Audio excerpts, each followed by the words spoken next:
2161 करोड़ रुपए के शराब घोटाले का मामला। छत्तीसगढ़ शराब घोटाले में ईडी की कार्रवाई जारी।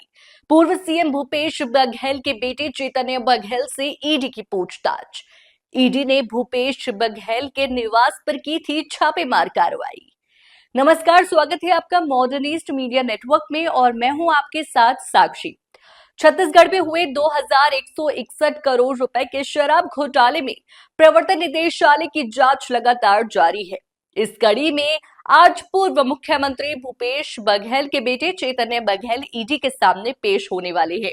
10 मार्च को ईडी ने भूपेश बघेल के निवास सहित 1 दर्जन से अधिक ठिकानों पर छापेमारी की थी, जिसमें 33 लाख रुपए नकद और कई अहम दस्तावेज जब्त किए गए थे।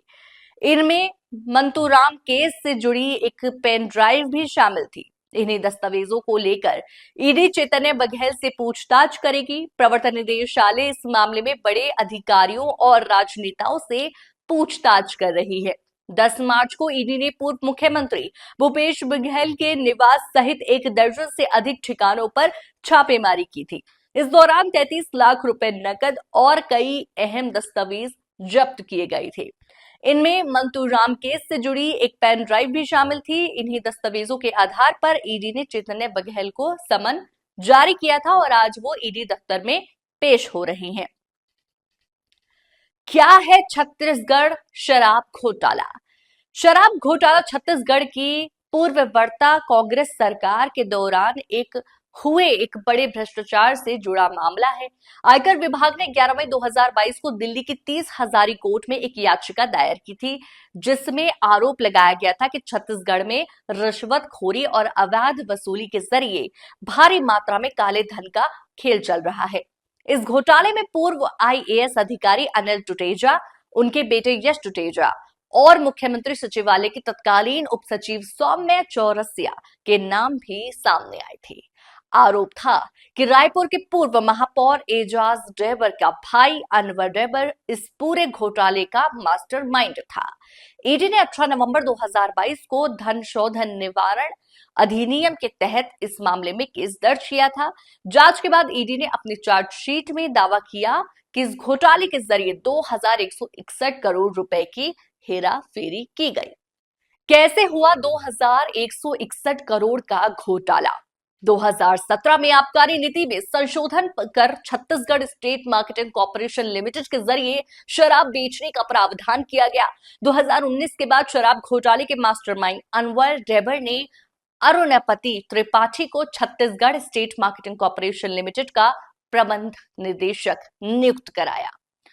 इसके बाद अधिकारियों, कारोबारियों और राजनीतिक रसूख वाले लोगों के सिंडिकेट के जरिए बड़े पैमाने पर भ्रष्टाचार किया गया।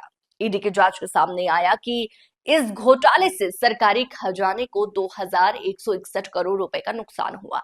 इस मामले में ईडी अब तक कई बड़े नामों से पूछताछ कर चुकी है। 15 जनवरी 2024 को ईडी कांग्रेस के वरिष्ठ नेता और पूर्व मंत्री कवासी लखमा को गिरफ्तार किया था। अनवर ढेबर, अनिल टुटेजा, सौम्या चौरसिया और कई अन्य अधिकारियों पर भ्रष्टाचार के आरोप लगे हैं। 10 मार्च को ईडी ने भूपेश बघेल के निवास पर छापा मारा और अब उनके बेटे चैतन्य बघेल से पूछताछ हो रही है।